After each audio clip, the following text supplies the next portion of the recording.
Have a rail, two parts with magnets at the end, and then the opposite polarity on each side, so they can just bounce off and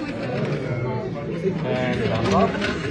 And yeah, and then we have the sensor, reader, computer, graph, Dom, me, This one. Rudy, This one. and then this guy, This one. And then Professor. and then Professor. First, we had to get all these equations down in the calculator section of Capstone. And then we had to get our cars connected to the computer.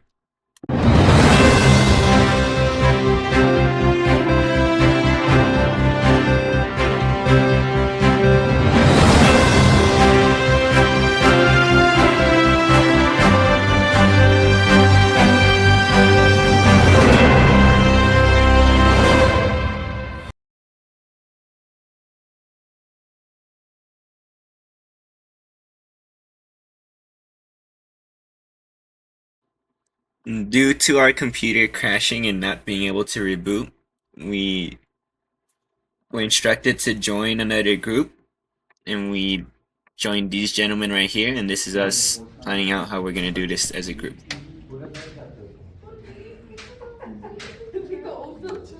That makes more sense. Yeah. Okay. Recording. Again. Wait. Okay. Ready? Yeah.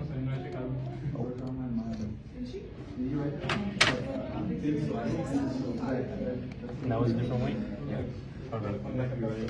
Alright, good.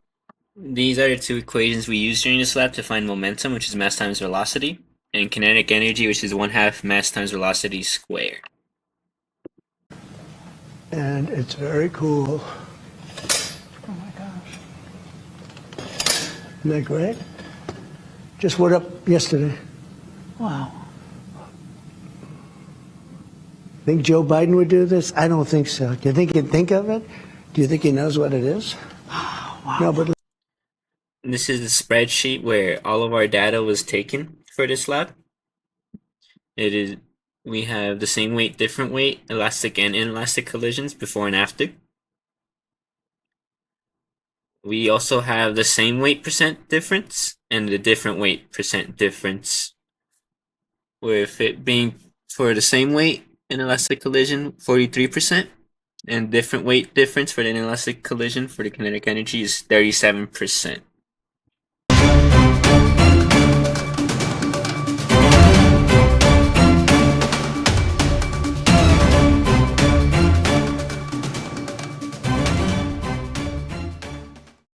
And welcome to our Lab 8 collisions.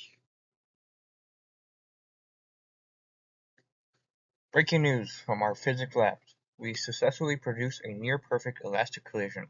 According to our data, total momentum remained constant at 0.125 kilograms meters per second, before and after, giving us a 0% difference. Kinetic energy also stayed the same at 0.004 joules, again showing a 0% difference. We achieve this by using carts with spring bumpers, allowing them to bounce off each other without sticking. This minimizes energy loss, which is exactly what defines an elastic collision. In our second experiment, we created a near-perfect elastic collision. Momentum was still conserved at 0.125 kilograms per meter second, before and after, with a 0% difference. However, kinetic energy dropped significantly from 0.004 joules to about 0.0027 joules, which is a 43% decrease from same weight and a 37% for different weight. We achieve this by making the cars stick together after collision, which cause energy be lost as heat, sound, and deformation. In our investigation, we also consider alternative methods to improve both types of collisions. In elastic collisions, we could use stronger magnets so the cards repel without touching, reducing friction even more. For inelastic collisions, materials like Velcro, clay, or stronger adhesives can make the cards stick more effectively. These alternatives could make the collisions even more closer to ideal by either reducing energy loss in elastic cases or maximizing it in inelastic cases. Thank you. When we say something is conserved, is the percent difference far or close to zero? The percent difference should theoretically be pretty close to zero, or if not zero itself, in a perfect system. A perfect system would include no exterior or anything outside of the power loss, like friction, air resistance, or stuff of that nature. Being conserved would in relate to closer number to zero, lower percentages being fractions, smaller numbers, or as close to zero as you can get. In the real world, that is going to be very expensive to replicate due to vacuums and other necessities to have to recreate those close to zero or perfect conservations. Does our data support the conservation of energy? Yes and no. Theoretically, we should have close to zero or very small percentages to represent that lack of loss and conserving the energy used throughout the entire experiment, and no exterior energy in a sense.